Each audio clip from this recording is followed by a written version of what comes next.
Non mais elle, tout est parfait. Qu'est-ce que tu veux que je lui dise? C'est une phrase que j'entends régulièrement auprès des managers et des salons que j'accompagne ou alors lors de mes formations. Et cela est une erreur. Naturellement, nous avons une tendance à nous focaliser sur ce qui ne va pas et on en oublie ce qui est bien. Et avec les équipes, c'est pareil.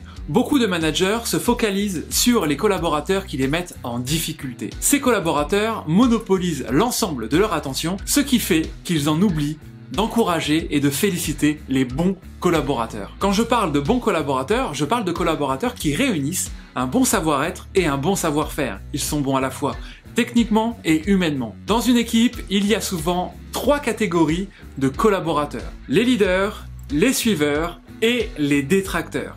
Naturellement, chaque manager a tendance à focaliser 90% de son attention sur les détracteurs. Autrement dit, ceux qui nuisent à l'organisation du salon ou tout simplement ceux avec qui ils ont des difficultés à communiquer. Alors que ma recommandation serait de se focaliser à 80% sur les suiveurs pour qu'ils aillent dans la bonne direction et 10% sur les leaders et 10% sur les détracteurs. Autrement dit, sur une équipe de 3, on peut très bien imaginer qu'on est un leader, un suiveur et un détracteur. Maintenant, j'aimerais émettre une réserve. Quand je parle de détracteur, cela n'est pas forcément entièrement lié aux collaborateurs. L'intérêt d'identifier ces 3 catégories va nous permettre de travailler sur les suiveurs pour qu'ils aillent dans la bonne direction, encourager les leaders dans leur comportement et faire en sorte que les détracteurs puissent suivre le reste de l'équipe. Maintenant, attention, on peut très bien avoir un leader qui devient détracteur par manque de considération ou d'encouragement. Votre rôle en tant que manager est de prendre suffisamment de hauteur pour ne pas délaisser les leaders et les suiveurs ou même les détracteurs.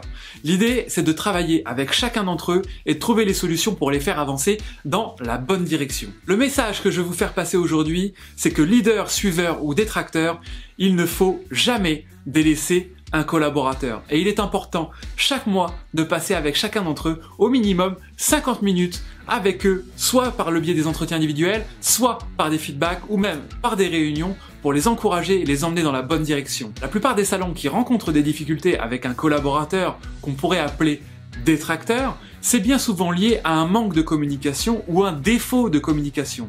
Ils ne se comprennent pas, ou ils ne prennent plus le temps de parler, ou ils ont attendu que le vase se remplisse et ça déborde. N'allez pas jusqu'à cette situation. Communiquez chaque mois avec l'ensemble de vos collaborateurs, que ce soit vos détracteurs d'aujourd'hui qui seront peut-être vos leaders de demain, les suiveurs d'aujourd'hui qui seront peut-être vos leaders de demain, et vos leaders de demain qui seraient peut-être, malheureusement si vous les délaissez, des détracteurs. Chaque collaborateur mérite votre attention et surtout, n'oubliez pas de les encourager, de les conseiller, de les accompagner. Ça dépend de vous. Vous l'aurez compris, il est primordial d'encourager, de féliciter et de travailler sur le plan de carrière de vos leaders pour les encourager à continuer dans ce sens. Ne les délaissez jamais. C'est fini pour aujourd'hui, j'espère que cette vidéo vous a plu et qu'elle vous aidera au quotidien. Si vous avez aimé, n'oubliez pas de la partager et de me suivre sur les réseaux sociaux, Instagram, Facebook, YouTube, LinkedIn. Je vous dis à très vite, ciao.